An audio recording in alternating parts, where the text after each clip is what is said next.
How do we go?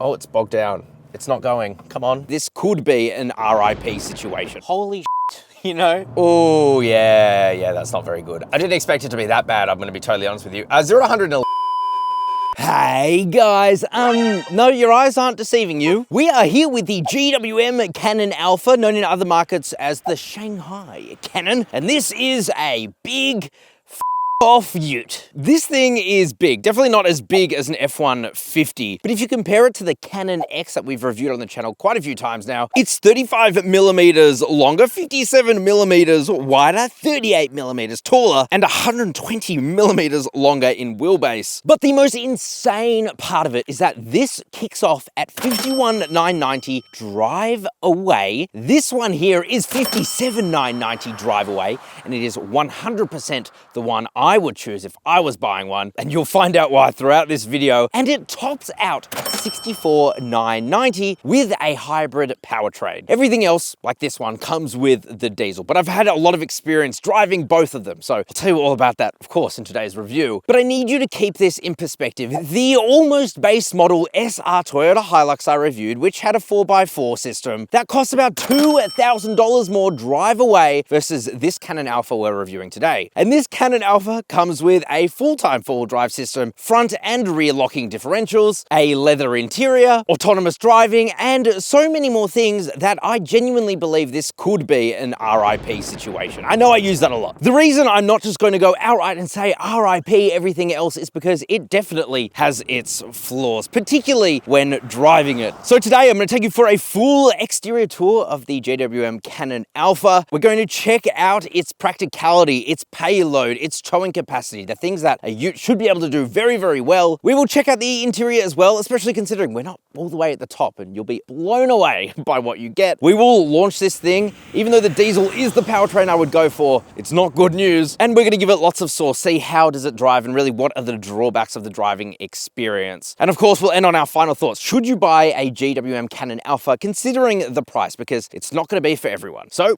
let's get into it. Alrighty, let's get this out of the way. This thing is huge, and I love it in this red paint, and it is just so, I don't know, it's got such a presence on the road. I'm gonna go so far as to say is I think this is my favorite looking ute on the road in Australia at the moment. It just looks amazing, at least from the front. First of all, you're gonna see a lot of these like backwards Ps, essentially. Even the key here is a P. That is because in China, this car's home market, obviously, the brand it's sold under is actually called POER, P-O-E-R. And so you're gonna see that quite a bit here as well. Got a POER badge in there. You've got the giant POER badge there too. So you've got this really massive headlight cluster. You'll notice it looks very, very similar to the GWM Take 500, which we recently reviewed, and we'll link that down below, which is essentially the SUV version of this truck. And so as a result, yeah, it's got that very American vibe to it. You've got these really cool daytime running lights here. You've also got very nice indicators too. Very bright LEDs, actually. Very, very bright, which is good to see, especially at this price point. You still get halogens on the Toyota HiLux and Ford Ranger at this price. You have an enormous chrome grille. It's blinding me at the moment. You can see I'm squinting, and that's because I'm getting so many reflections off of it. As I said, very imposing. You've also got this fake hood vent up there, and that is a clear rip-off of a Toyota Tacoma, but I don't mind it because it just looks so good. And if you're going to copy something, copy the good stuff. That looks cool. You have a bit of silver on your bumper, and underneath you do have a steel bash plate to protect the front differential. So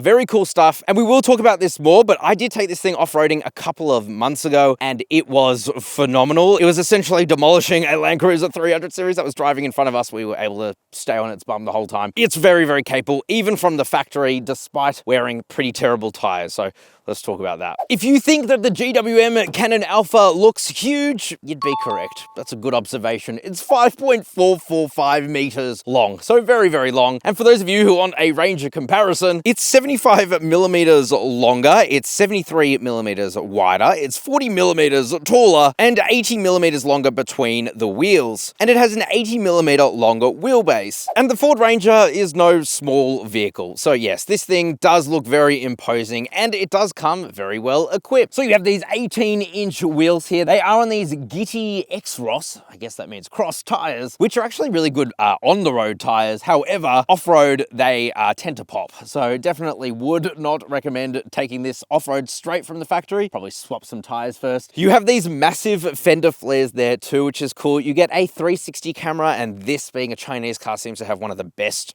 in the world. They're pretty crazy. You have a metal and plastic side step here with the power badge. You have keyless entry and go, which is good. You also get tinted privacy glass. When would you ever see that on a Ute at this price? You just wouldn't. You've also got roof rails up here, and this is interesting. So first of all, when you open the door, the window goes down a little bit, and I have to wonder why. It's not a coupe. It's not frameless. So can someone let me know in the comment section why that happens? Also, it's like a wraparound door, so the whole door is like wraps into the body. It's actually quite cool. And then on the inside here, on both sides, you have this little storage area that you could put tools or really whatever you want. So that's pretty cool. I like the attention to detail there. Close that.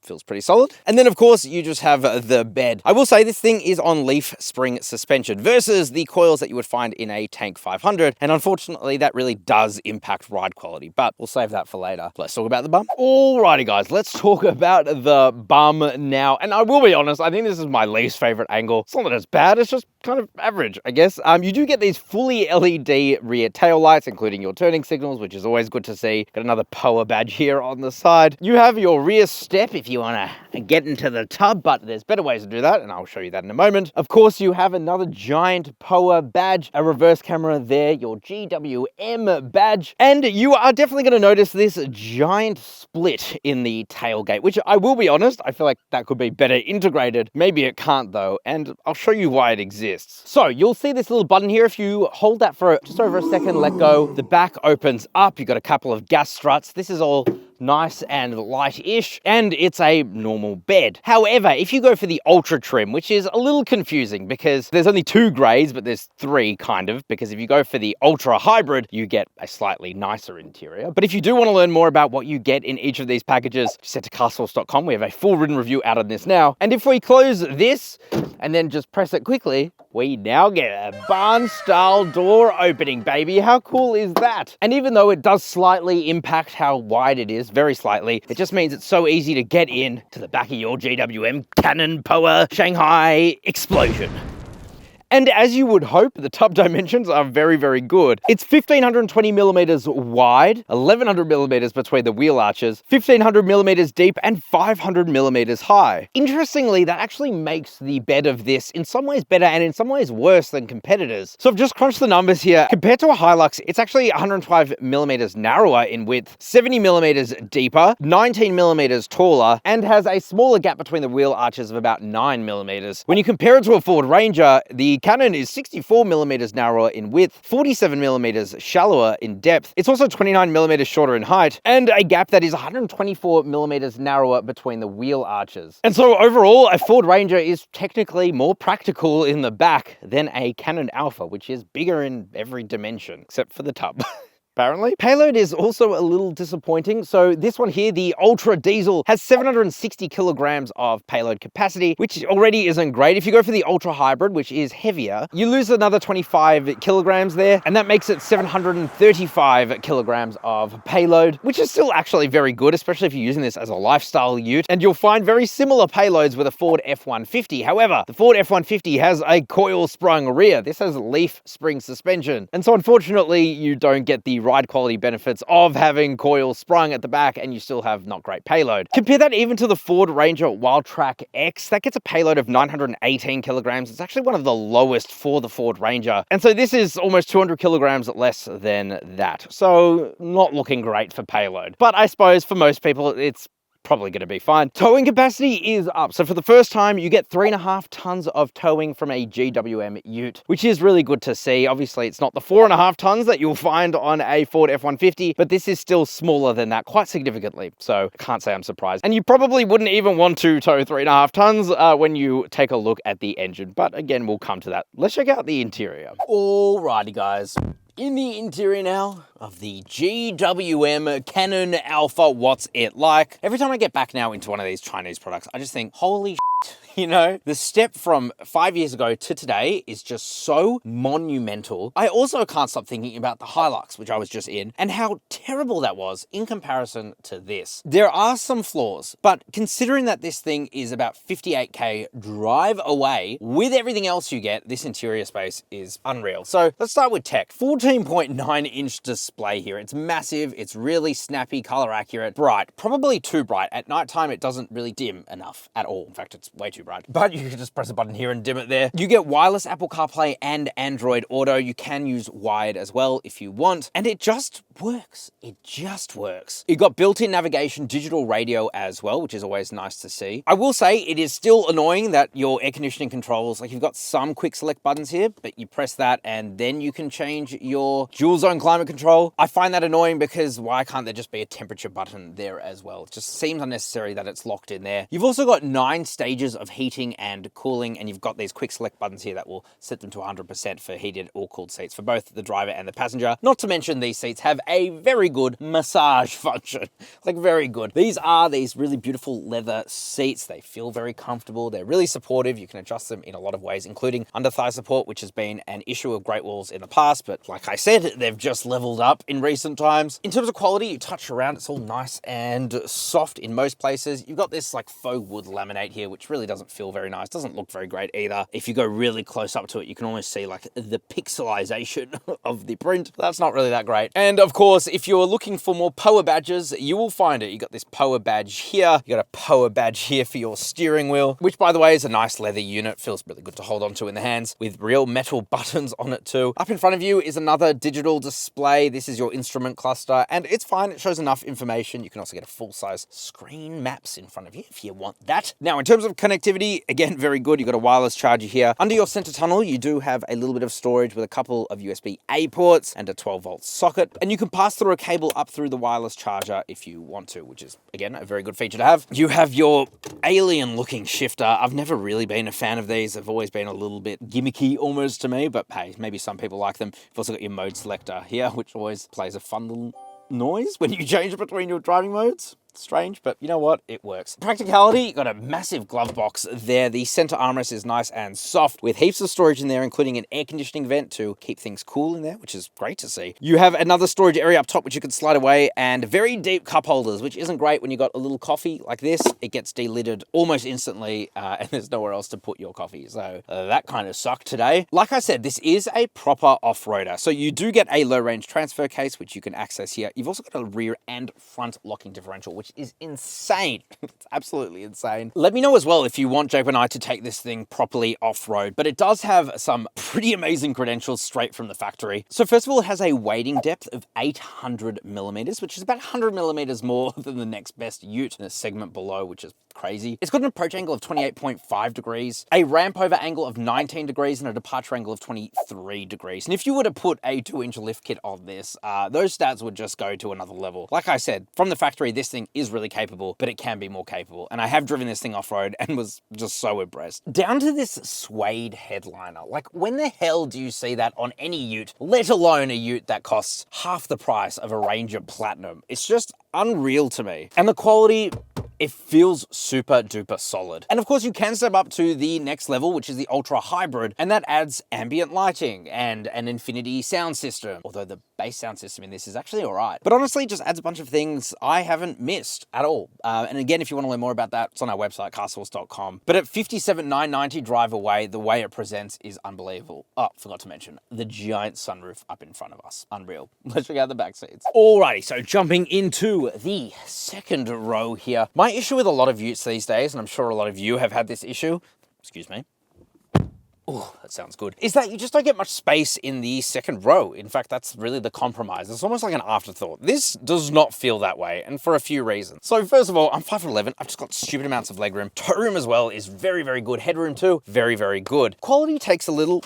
hit here, but everything else is nice and soft. The leather seats back here, they again feel really, really nice. If you go for the Ultra Hybrid, they are heated and cooled. Again, don't know how necessary that is. And they're also power adjusting, but don't worry, you don't lose that functionality here. If you pull this little lever under, you can recline your seat and slide it forward, which is just, it's just awesome. What the f do you ever see that?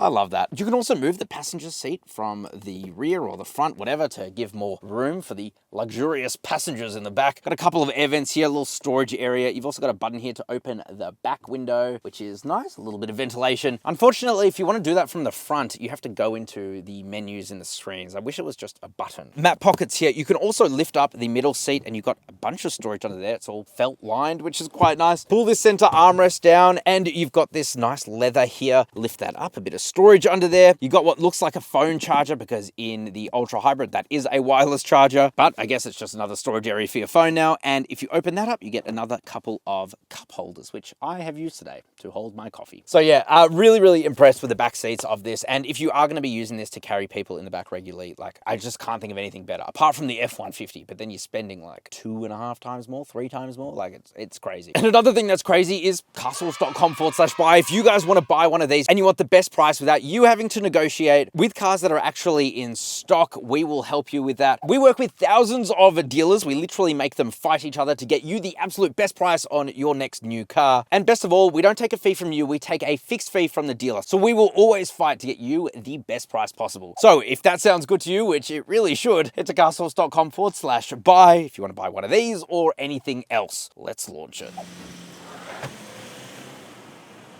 Alrighty guys, now it's time to launch the GWM Cannon Alpha.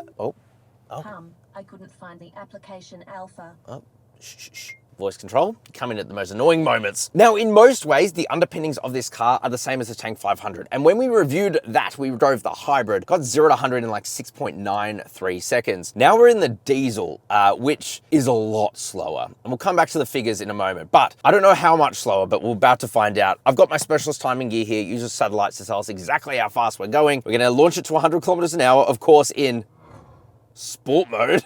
I love that sound effect. Unlike the hybrid, this doesn't have launch control. Not that many people will use that, but it does mean that expect significantly slower, I suppose. We will still brake boost it. We're gonna put boost into the turbo and send power to all 4 wheels. Alrighty, fist me. Here we go. Brake boosting it. Here we go. Oh, a nice bit of shove. But we've slowed down a bit, especially as we climb higher. We're at 90 kilometers. Oh, yeah, that's not very good. I didn't expect it to be that bad, I'm gonna be totally honest with you. 0 to 111.88 seconds. That's quite slow, and you'll see that when we take this thing for a drive. In fact, let's do that now. Alrighty, guys, let's give it some sauce. It's not the fastest, okay? Just temper your expectations here. So powering this Cannon Alpha, the one I'm driving, is the one I would buy, despite technically not being the flagship powertrain. We have the 2.4 litre turbo diesel engine. Of course, it is a 4-cylinder, and it puts out 135 kilowatt of power, 480 newton meters of torque, and all of that is sent through to a 9-speed automatic transmission through to all wheels. This has a torque splitting 4-wheel drive system, and a permanent 4-wheel drive system at that. My foot is flat to the floor, and we are not accelerating very fast at all. Now, here's the thing I like before we start to really ruin this, fuel economy. So if we go over here, we have 8.8 liters per 100 kilometers, which about an hour of that was spent on the highway, half an hour in town. So that's really good fuel economy. Obviously at the expense of, speed. Again, my foot is flat to the ground right now. We are accelerating very slowly indeed. Excuse me while I turn off that driver monitoring stuff. Oh, yeah, and cross the road, of course, while I'm doing so.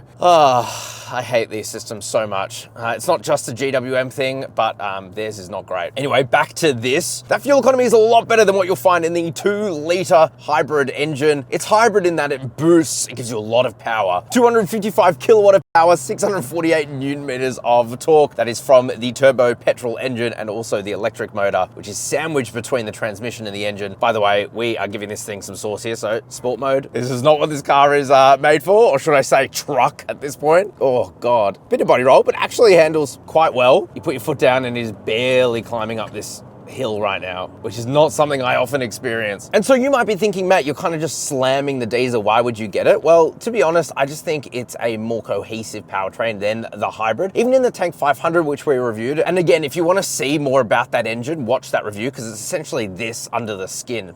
pretty much entirely the same. And it could just have some bad quirks in terms of handing over between electric and the petrol engine. And yes, it had a lot of power and it was fun to launch it with launch control, but the fuel economy was somewhere like 14 litres per 100 kilometres. So yeah, I would much rather have almost a 50% saving in fuel economy, to be honest. But of course, here we are at Saucy Corner, Tickle My Pickle. Let's brake boost it up here.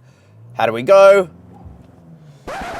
Oh, it's bogged down. It's not going. Come on. That's an interesting calibration quirk with the 9-speed, but that's okay. We're going up here again relatively slowly, but turn a corner. Handling is actually pretty good. Very surprisingly good, actually.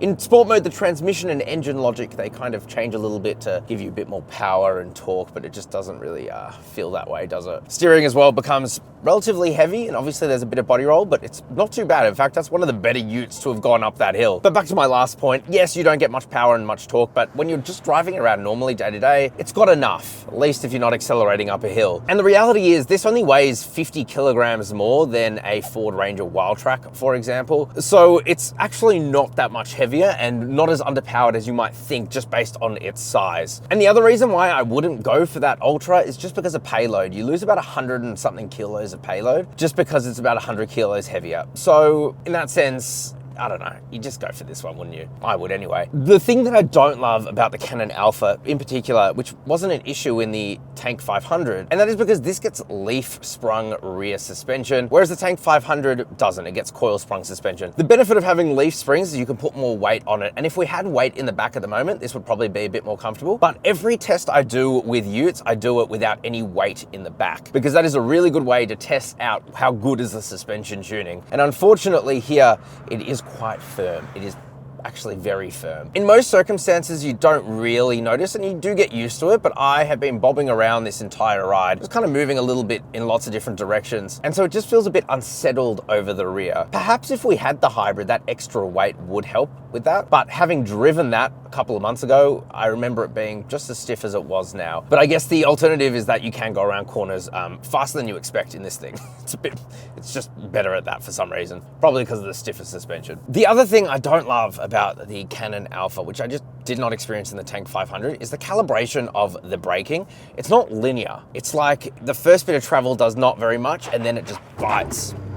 And that was about 40% of the travel of the brake. There just needs to be a bit of calibration there. Look, overall, I think it's a really good product, and especially when you take into the price, like, it's phenomenal for its price. And I still 100% stand by the fact I would go for this diesel powertrain. I just think there's less to go wrong, there's less complexity to it. Not that I think something could go wrong, but the more complexity you add, the more that things can go wrong. There's just more things to go wrong. So I like this diesel. It's not very powerful, but I just think it does the job. But let me know what you guys think. Would you take the hybrid powertrain with its trade-offs for payload and fuel economy and a bit of refinement, I think? Or would you take the diesel, which is arguably quite underpowered, but just does everything okay? Alrighty, as I turn this big truck around with a good turning circle, actually, pretty good, let's get into our final thoughts. Alrighty, guys, final thoughts on the GWM Cannon Alpha. Should you buy one? Well, I think for a lot of people, the answer is a solid yes. Over my week of driving, I have learned to live with its quirks, and really, it hasn't been too bad. Of course, I have to be an objective car reviewer. I drive so